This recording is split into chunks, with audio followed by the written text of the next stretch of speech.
Assalamualaikum warahmatullahi wabarakatuh. Perkenalkan, nama saya Hafifah Febratul Husna, nomor BP 2011-03-2011. Baik, saya akan mempresentasikan tentang aspek-aspek cost control. Pengendalian proyek. Pada dasarnya ada 3 variabel yang harus dikendalikan selama proses konstruksi, yaitu yang pertama biaya pelaksanaan proyek, yang kedua waktu pelaksanaan proyek, yang ketiga kualitas pekerjaan. Dalam mencapai ketiga aspek tersebut sudah mempertimbangkan safety. Ketiga aspek tersebut saling terkait dan tidak dapat dipisahkan satu dengan yang lain. Artinya, kedua aspek yang disebut terakhir juga mempengaruhi terhadap biaya. Mekanisme cost control bisa kita lihat pada slide tersebut.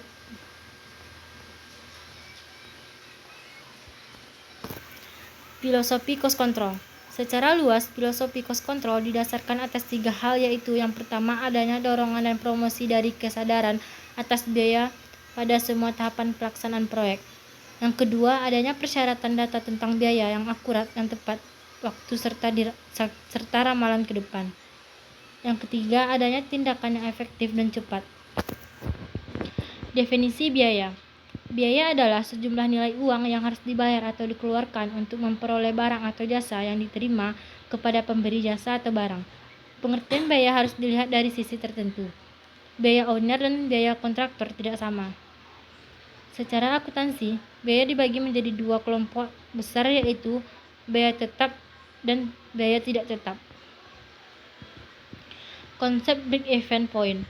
Break-even point adalah suatu peristiwa atau kejadian di mana jumlah biaya dan pendapatan sama besar. Pada kebanyakan industri lain, barang dan jasa, titik impas atau BIP sangat jelas dan dapat dihitung secara pasti. Pada proyek konstruksi, BIP tidak dapat dipastikan karena itu perlu pengendalian yang menerus. BIP proyek konstruksi. BIP proyek konstruksi dapat digambarkan secara grafis tetapi bukan merupakan standar. Titik BIP yang tergambar harus selalu dikendalikan. Faktor-faktor yang mempengaruhi titik BIP dalam konsep cost control menjadi sasaran pengendalian. Grafik BIP proyek konstruksi bisa kita lihat pada slide berikut. Konsep waktu dalam cost control juga bisa kita lihat pada slide tersebut.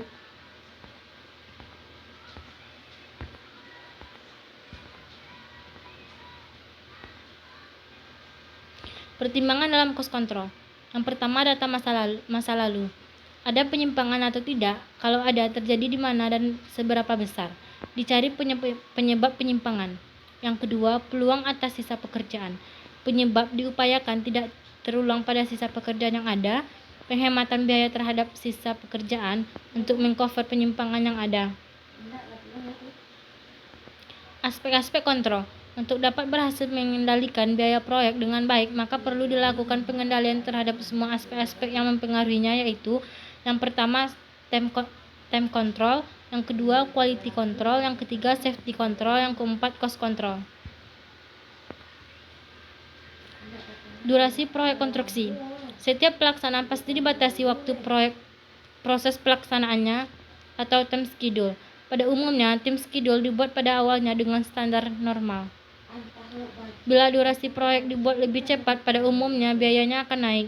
Proyek yang terlambat dari schedule umumnya biayanya juga akan naik disebabkan oleh biaya tetap proyek bertambah. Hubungan waktu dan biaya. Hubungan antara waktu dan biaya dapat digambarkan dengan grafik tersebut, bisa kita lihat pada slide tersebut. Pengendalian waktu versus biaya. Dalam pengendalian waktu pelaksanaan proyek yang berkaitan dengan biaya, ada beberapa, yaitu menepati total durasi proyek yang telah ditetapkan, mempercepat atau memperlambat bagian dari kegiatan yang dapat menurunkan biaya. Percepatan kegiatan untuk mengejar keterlambatan yang terjadi, harus dipilih kegiatan dan berdampak terkecil pada tambahnya biaya. Jenis alat kendali. Alat kendali waktu proyek atau time schedule pada dasarnya ada 3 macam. Yang pertama, bar atau Gantt chart method. Yang kedua, vector diagram method. Yang ketiga, network diagram method. Kualitas pekerjaan. Pengendalian kualitas pekerjaan berdampak pada dua hal penting, yaitu performansi perusahaan, yang kedua biaya pelaksanaan pekerjaan. Kualitas pekerjaan, khususnya finishing, adalah sarana promosi yang tidak perlu membayar dan berlangsung lama. Kualitas pekerjaan yang jelek dapat merugikan nama baik dalam jangka panjang. Biaya mutu atau kualitas. Untuk mencapai suatu kualitas yang dipersyaratkan diperlukan biaya.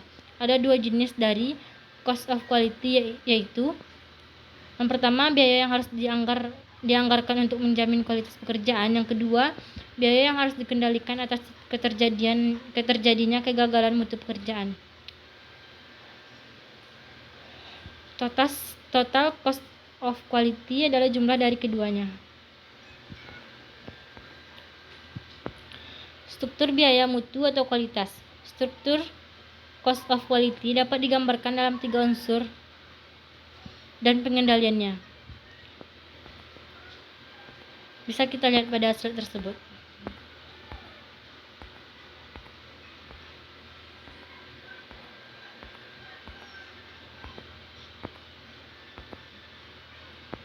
Selanjutnya, grafik cost of quality juga bisa kita lihat pada slide tersebut.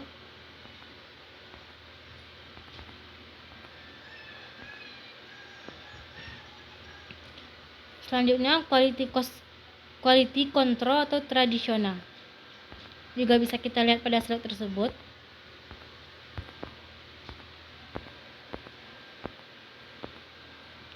Selanjutnya, quality control atau modern juga bisa kita lihat pada slide tersebut.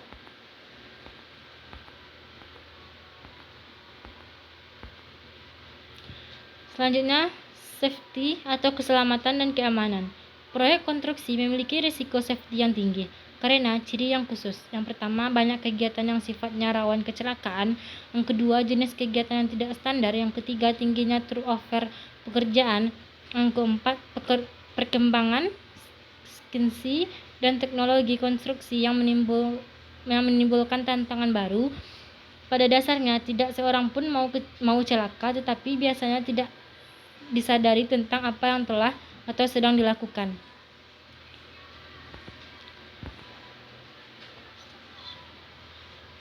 Selanjutnya, construction safety. Di dalam construction safety ada dua aspek penting yang selalu harus jadi perhatian, yaitu yang pertama aspek kemanusiaan dan kedua aspek ekonomi. Perencanaan safety harus dapat mencakup dua aspek tersebut. Struktur biaya safety. Cost of safety adalah merupakan bagian dari biaya konstruksi. Struktur cost of safety dapat digambarkan dalam dua jenis, yaitu bisa kita lihat pada slide tersebut. Sasaran pengendalian safety.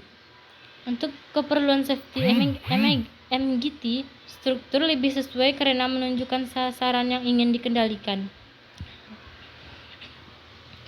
Tujuan dan sasaran safety MGT adalah mencegah menuju zero accident.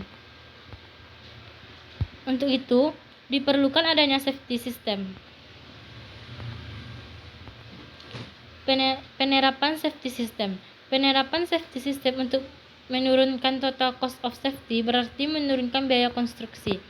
Secara grafis dapat dijelaskan sebagai berikut, yang bisa kita lihat pada slide tersebut.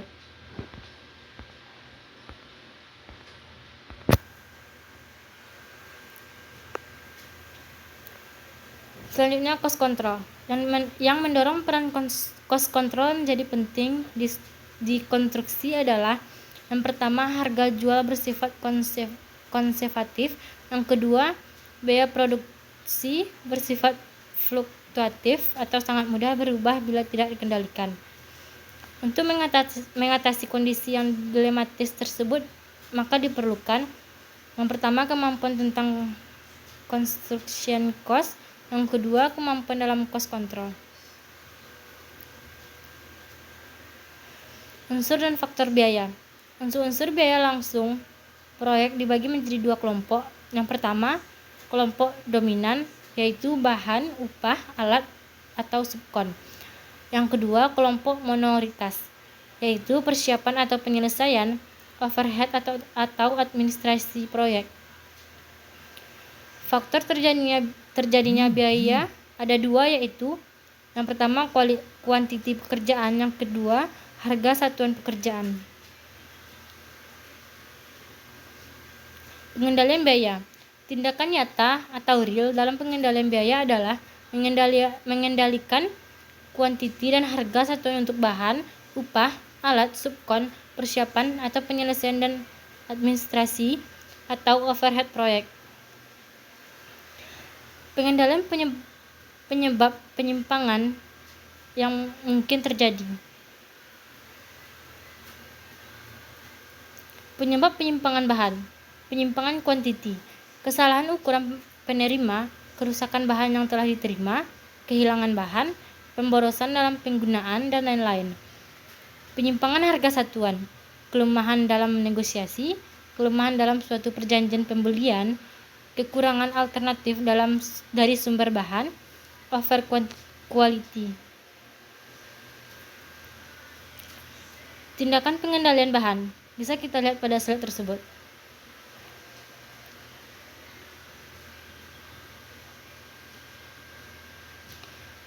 Tindakan pengendalian subkon juga bisa kita lihat pada slide tersebut.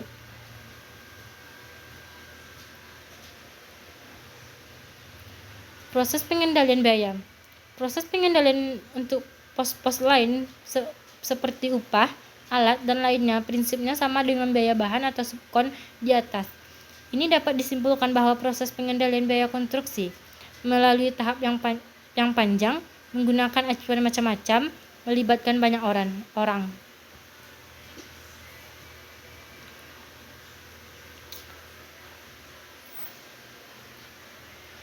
Earned Value Analysis. Untuk mengukur kinerja biaya dan waktu dapat dilakukan dengan Earned Value Analysis.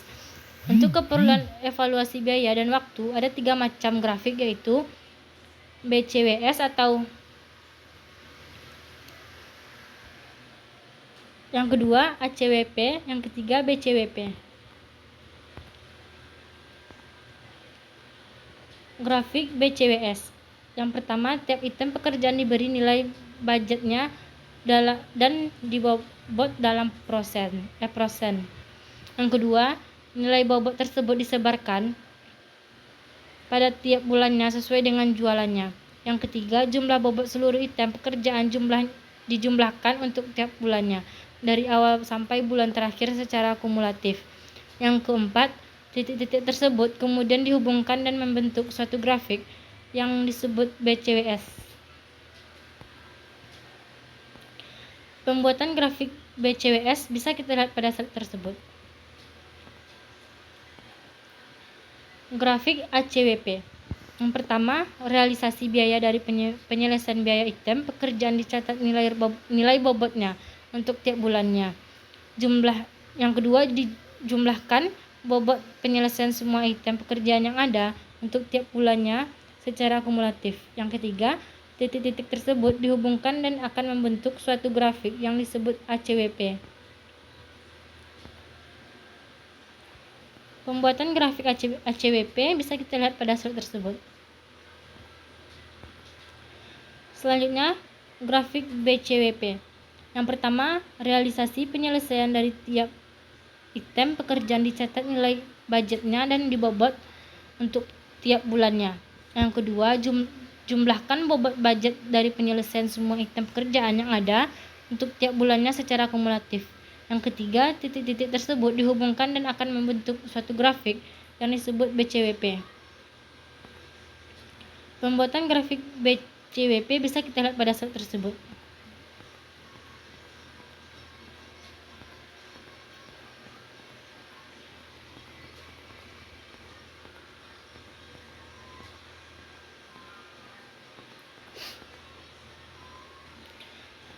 Evaluasi grafik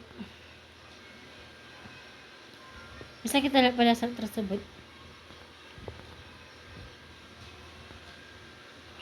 Grafik BCWS, BCWP, dan ACWP bisa kita lihat pada slide tersebut.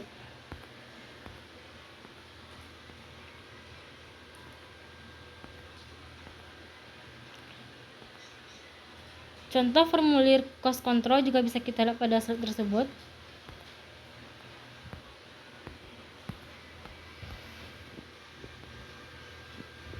Penyimpangan biaya dan waktu juga bisa kita lihat pada slide tersebut. Sekian presentasi saya. Assalamualaikum warahmatullahi wabarakatuh.